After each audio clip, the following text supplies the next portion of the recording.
پاکستان کی مؤثر دفاعی حکمت عملی خطے میں امن و استحکام کی ضامن ہے۔ پاکستان آج دنیا کی 7ویں ایٹمی طاقت کے طور پر مضبوط مقام رکھتا ہے۔ ملکی دفاع پر نہ کوئی سمجھوتا ہوگا، نہ ہی اس سے غافل ہیں۔ پاکستان نے بھارت کے ایٹمی دھماکوں کے جواب میں کامیاب جوہری دھماکے کیے، خطے میں طاقت کا توازن بحال کیا۔ صدر مملکت اور وزیر اعظم کے 28 مئی یوم تکبیر پر پیغامات۔ آصف علی زرداری نے کہا، یوم تکبیر پاکستان کے ناقابل تسخیر دفاع کی علامت ہے۔ عالمی دباؤ اور پابندیوں کے باوجود پاکستان نے قومی مفاد کا تحفظ کیا۔ وزیر اعظم شہباز شریف نے کہا، ایٹمی حصار اور مسلح افواج دشمن کے راستے کی رکاوٹ ہیں۔ دشمن کسی غلط فہمی میں نہ رہے، ملک کا دفاع آہنی ہاتھوں میں ہے۔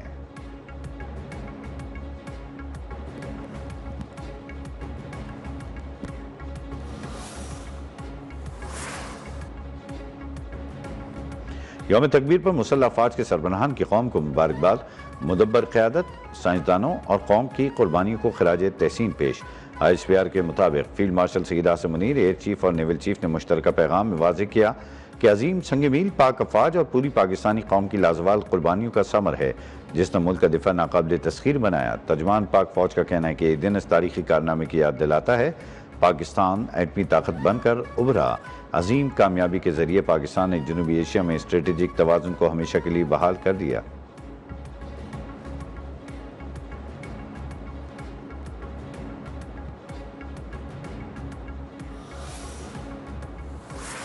اٹھائیس مئی 1998 کو پاکستان کے ایٹمی دھماکوں سے بھارت پر لرزہ طاری۔ پاکستان کی تاریخ کا ایک عظیم اور قابل فخر دن۔ پاکستان کے ایٹمی دھماکوں کے 28 برس مکمل۔ 28 مئی پاکستان کی تاریخ کا درخشاں دن۔ آج ہی کے دن بھارت کے ایٹمی دھماکوں کے جواب میں پاکستان نے چاغی کے مقام پر 5 کامیاب ایٹمی دھماکے کیے۔ بھارت کے ایٹمی دھماکوں کا منہ توڑ جواب دیا، خطے میں طاقت کا توازن بحال کیا، دفاع کا حق منوایا۔ اس دن کو یوم تکبیر کے نام سے یاد رکھا جاتا ہے۔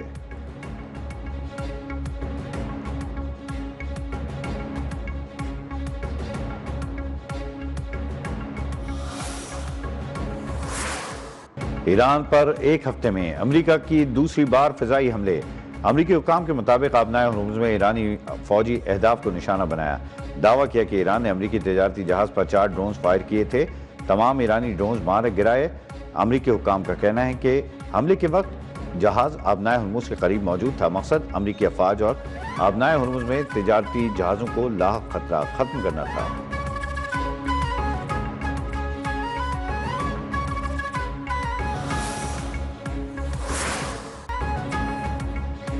ہم معاہدہ چاہتے ہیں، لیکن اگر یہ راستہ کام نہ کرے تو صدر کے پاس اور بھی آپشنز موجود ہیں۔ امریکی وزیر خارجہ مارکو روبیو کا کہنا ہے کہ ایران کے ساتھ معاہدے کی جانب پیش رفت ہوئی ہے۔ آئندہ دنوں میں صورتحال دیکھیں گے۔ ڈونلڈ ٹرمپ کی ترجیح ایران کے ساتھ مذاکرات ہے، چاہتے ہیں کہ اسے کامیاب ہونے کا ہر ممکن موقع فراہم کیا جائے۔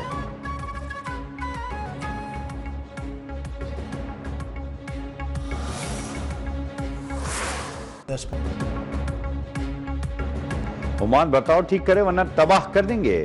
امریکی صدر ڈونلڈ ٹرمپ نے اپنے اتحادی ملک سلطنت عمان کو دھمکی دے دی۔ ڈونلڈ ٹرمپ نے کہا کہ کوئی بھی آبنائے ہرمز کنٹرول نہیں کرے گا۔ یہ عالمی پانیوں کا علاقہ ہے اور ہم اس صورتحال کو دیکھیں گے۔ عمان بھی یہ بات سمجھتا ہے۔ ایران کے ساتھ وہی کر سکتے تھے جو وینزویلا میں کیا۔ ایران کے خلاف کارروائی پاکستان کی درخواست پر روکی۔ ڈونلڈ ٹرمپ نے ایک بار پھر وزیر اعظم شہباز شریف اور فیلڈ مارشل سید عاصم منیر کو عظیم شخصیات قرار دیا۔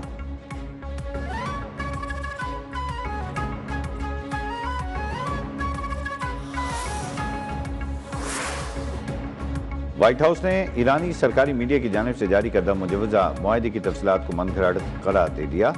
ایرانی میڈیا کی رپورٹس میں پیش کی گئی تفصیلات کا حقیقت سے کوئی تعلق نہیں۔ امریکی وزیر خارجہ مارکو روبیو کہتے ہیں، معاہدے کے قریب پہنچنے کی کوششیں جاری ہیں۔ آئندہ چند گھنٹوں اور دنوں میں صورتحال واضح ہو جائے گی۔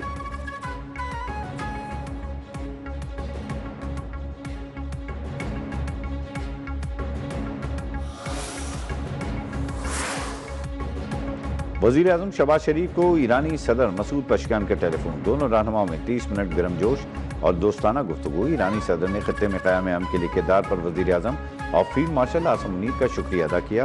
وزیر اعظم نے کہا کہ امن معاہدہ جلد طے پا جائے گا۔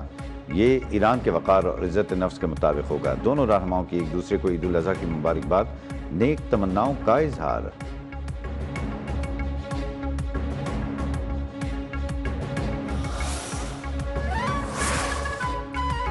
وفاقی وزیر داخلہ محسن نقوی کی سعودی ہم منصب شہزادہ عبدالعظیم بن سعود سے ملاقات۔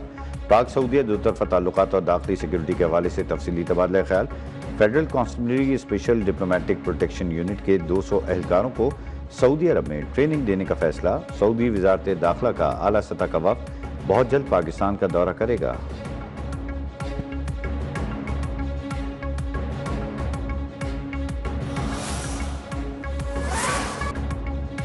عید کے دوسرے روز بھی دعوتوں کا خصوصی اہتمام۔ کل کے میزبان آج کے مہمان۔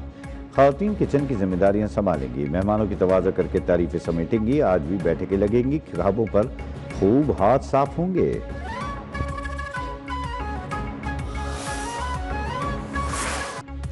عید کے دوسرے روز سیر و تفریح اور ہلے گلے کے پروگراموں کی بھی تیاریاں۔ بچہ پارٹی اور نوجوان خاص طور پر مختلف پارکس اور دیگر تفریح مقامات کا رخ کریں گے۔ رات کو باربیکیو پارٹیوں کی بھی تیاریاں جاری۔ آئس کریم پارلرز پر بھی رش رہے گا۔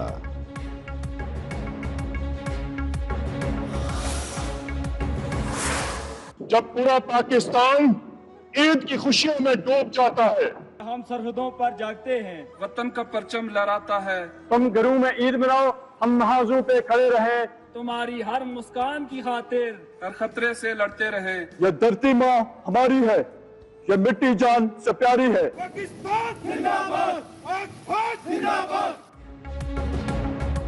عید الاضحیٰ پر لائن آف کنٹرول سے پاک فوج کے افسران اور جوانوں کا قوم کے نام خوبصورت پیغام۔ پاک فوج کے افسران اور جوانوں کو پوری قوم کو عید الاضحیٰ کی دلی مبارکباد۔ سرحدوں کے محافظ کا پاکستان کا دفاع، ہر قیمت پر یقینی بنانے کے عزم کا اعادہ۔ عید الاضحیٰ کا دن عظیم خاندانوں کے نام جنہوں نے وطن کی خاطر اپنے پیاروں کی قربانیاں دیں۔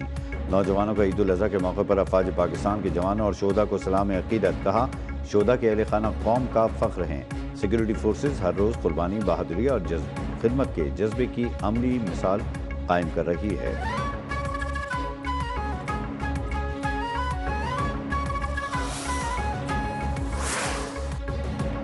عید کے دوسرے روز بھی ملک بھر میں سورج آگ بگولا۔ بیشتر علاقوں میں آج بھی موسم گرم اور خشک۔ وسطی اور جنوبی علاقوں میں شدید گرم رہنے کے امکان۔ محکمہ موسمیات کی کراچی میں بھی موسم گرم رہنے اور تیز ہوائیں چلنے کی پیشگوئی۔ سکھر، شکارپور، قمبر شہدادپور، جیکوباد میں درجہ حرارت میں معمول سے 6 ڈگری اضافہ متوقع۔ ملتان، خانوال، پاک پتن، رنگ میاں خان، ساہیوال میں 50 ڈگری گرمی کا امکان۔ بالائی کے کے کشمیر، جی بی، شمال مشرقی پنجاب، خطہ پوٹوہار میں بھی گرج چمک کے ساتھ بارش متوقع ہے۔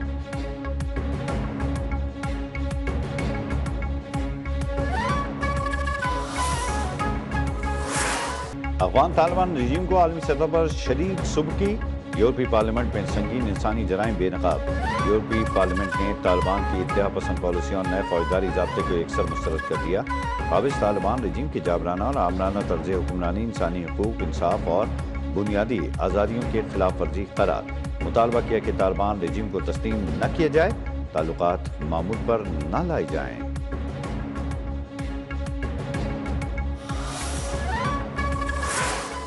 ریاستی سرپرستی میں بھارتی دہشت گرد پروسیکیوٹر کو بڑا دھچکا۔ کینیڈا میں 4 برادر نیٹ ورک بے نقاب۔ ٹائمز آف انڈیا کے مطابق بین الاقوامی گینگ کے خلاف آپریشن میں 17 بھارتی نژاد ملزمان گرفتار۔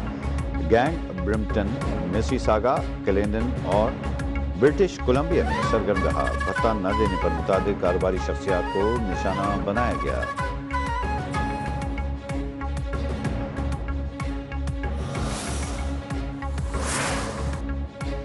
اور پاکستان کے گلفام جوزف نے رائفل شوٹنگ ورلڈ کپ میں فائنل راؤنڈ کے لیے کوالیفائی کر لیا۔ جرمنی کے شہری میونخ میں جاری ایونٹ کے دوران گلفام جوزف نے 10 میٹر ایئر پسٹل کے فائنل راؤنڈ میں جگہ بنائی۔ کوالیفائنگ راؤنڈ میں دنیا بھر سے 142 شوٹرز کی شرکت۔ مجموعی طور پر 583 پوائنٹس کے ساتھ گلفام نے ایشین گیمز کا مقامی کرائٹیریا حاصل کر لیا۔